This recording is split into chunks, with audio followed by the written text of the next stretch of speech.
اللہ کے نام سے شروع جو بہت مہربان رحم والا۔ الف لام میم۔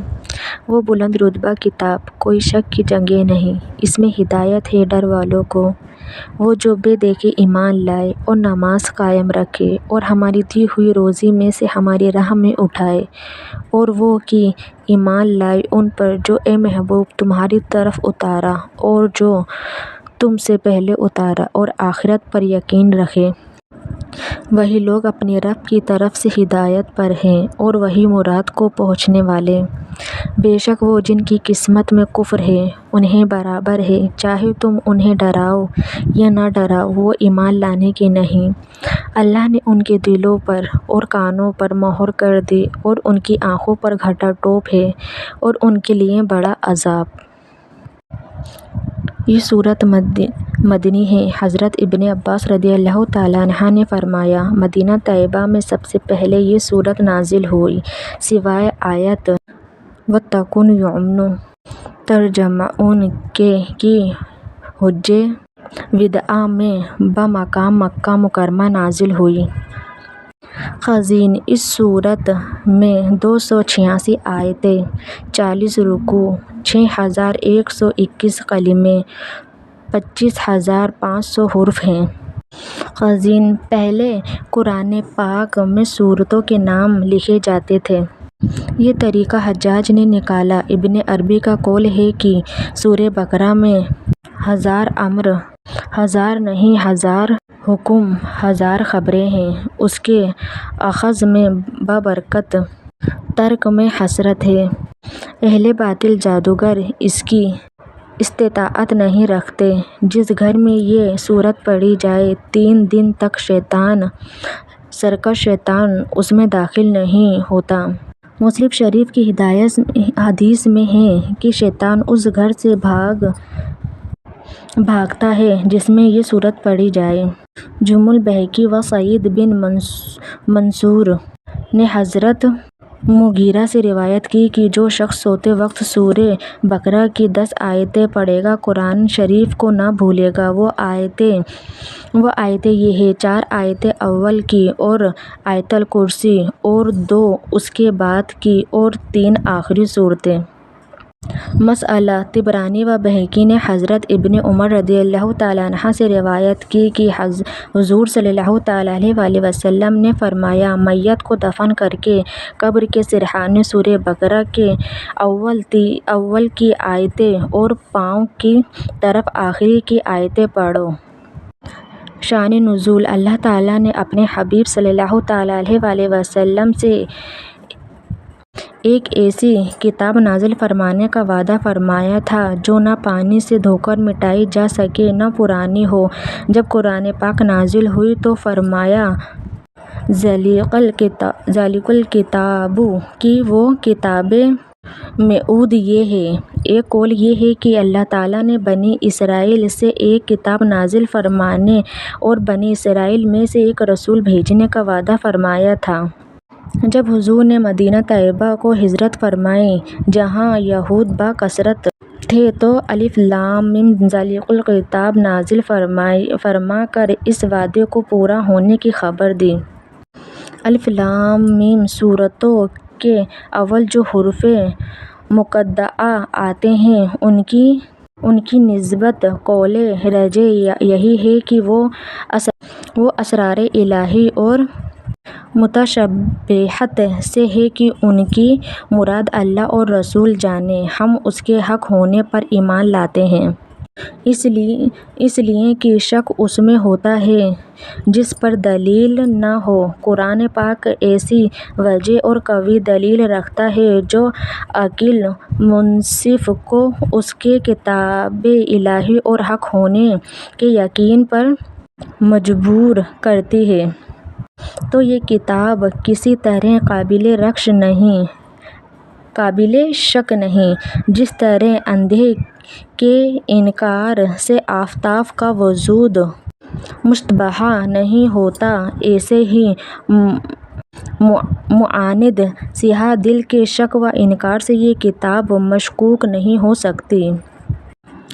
ہدی للمتقین۔ اگرچہ قرآن کریم کی ہدایت ہر ناظر کے لیے عام ہے، مومن ہو یا کافر، جیسا کہ دوسری آیت میں فرمایا ہدی للناس، لیکن چونکہ انتفاع اس سے اہل تقوی کو ہوتا ہے، اس لیے ہدی للمتقین ارشاد ہوا۔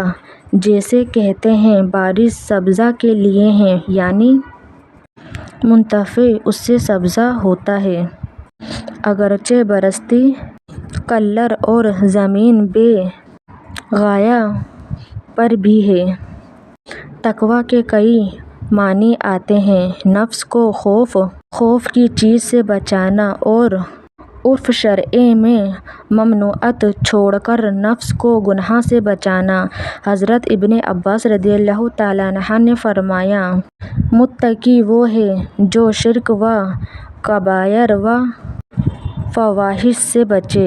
بعضوں نے کہا متقی وہ ہے جو اپنے آپ کو دوسروں سے بہتر نہ سمجھے۔ بعض کا قول ہے تقوی حرام چیزوں کا ترک اور فرائض کا ادا کرنا ہے۔ بعض کے نزدیک معصیت پر اصرار اور طاعت پر غرور کا ترک تقوی ہے۔ بعض نے کہا تقوی یہ ہے کہ تیرا مولا تجھے وہاں نہ پائے جہاں اس نے منع فرمایا۔ ایک قول یہ ہے کہ تقوی حضور صلی اللہ تعالیٰ علیہ وآلہ وسلم اور صحابہ رضی اللہ تعالیٰ عنہم کی پیروی کا نام ہے۔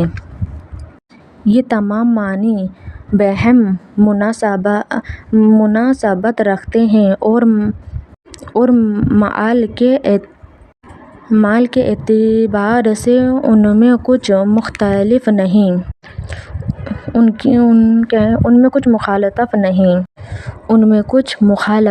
مخالفت نہیں۔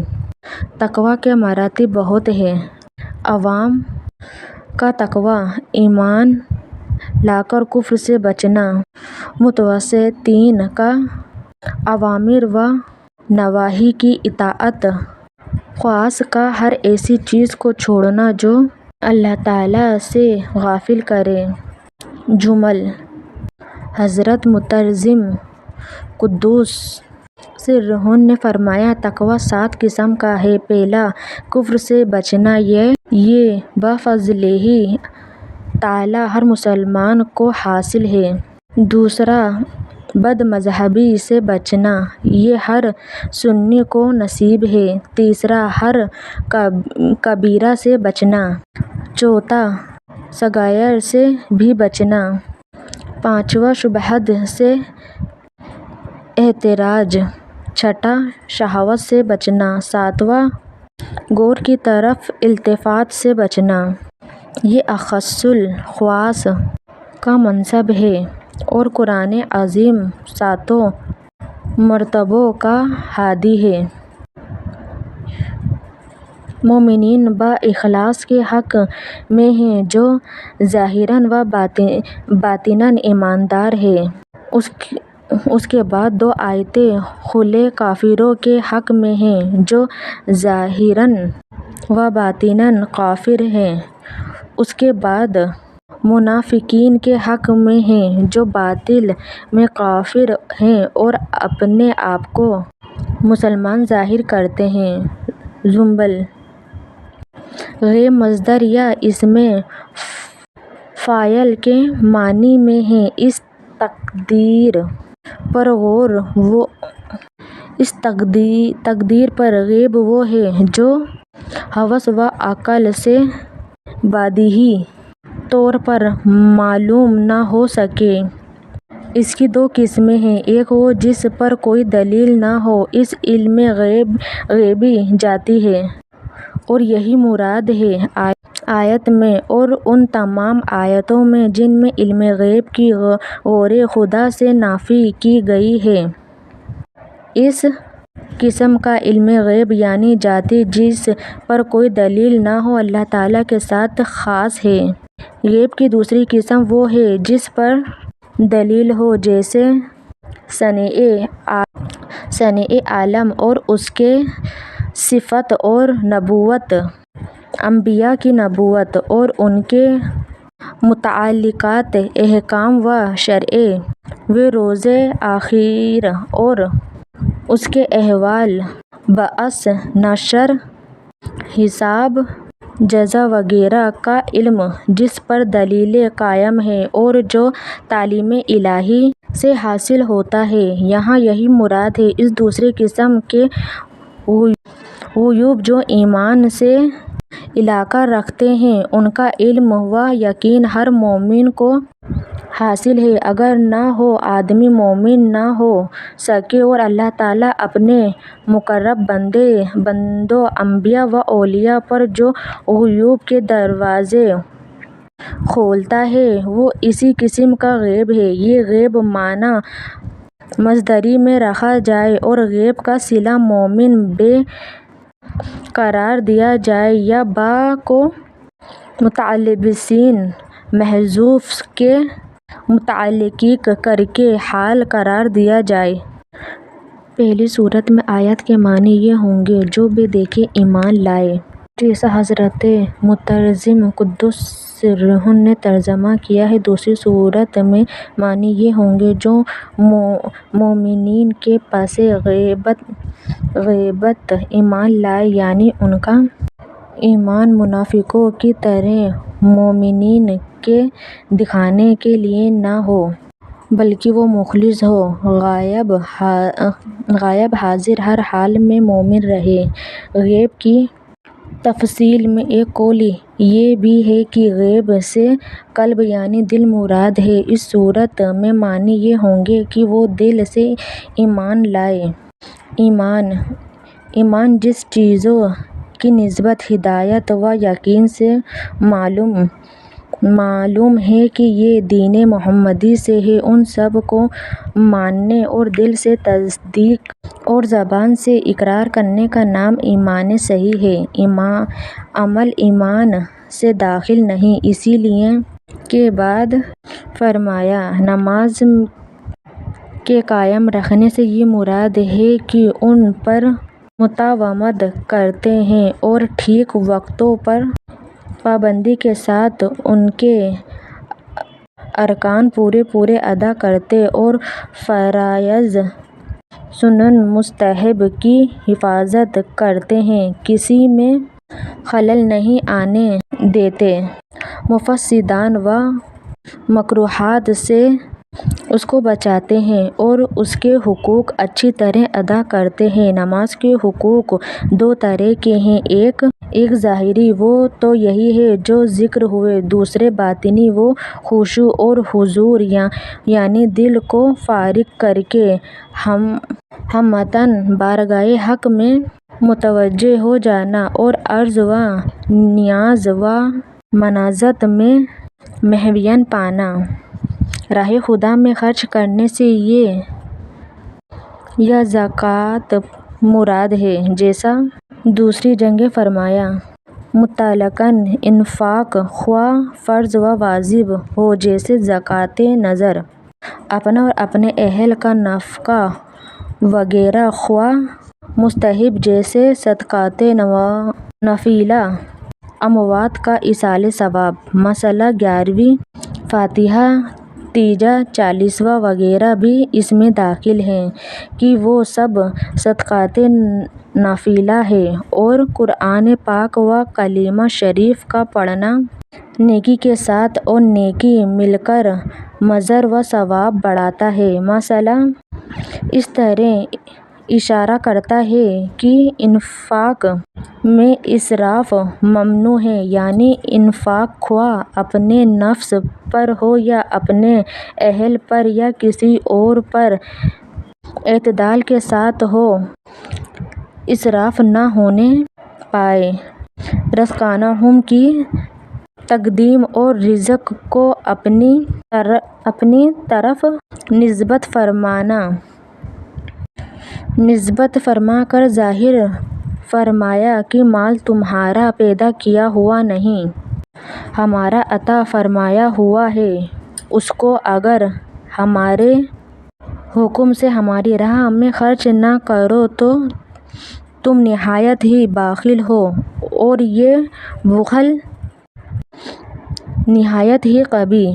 اس آیت میں اہل کتاب و مومنین مراد ہیں جو اپنی کتاب اور تمام پچھلی آسمانی کتابوں اور انبیاء علیہ السلام کی وحیوں پر بھی ایمان لائے اور قرآن پاک پر بھی اور تمام قرآن پاک اور پرانی شریعت مراد ہے۔ جملہ مثلا جس طرح قرآن پاک پر ایمان لانا ہر مکلف پر فرض ہے، اسی طرح کتب سابقہ پر ایمان لانا بھی ضروری ہے جو اللہ تعالیٰ نے حضور صلی اللہ تعالیٰ علیہ وسلم سے قبل انبیاء علیہ السلام پر نازل فرمائی۔ البتہ ان کے جو احکام ہماری شریعت میں منسوخ ہو گئے ان پر عمل درست نہیں، مگر ایمان ضروری ہے۔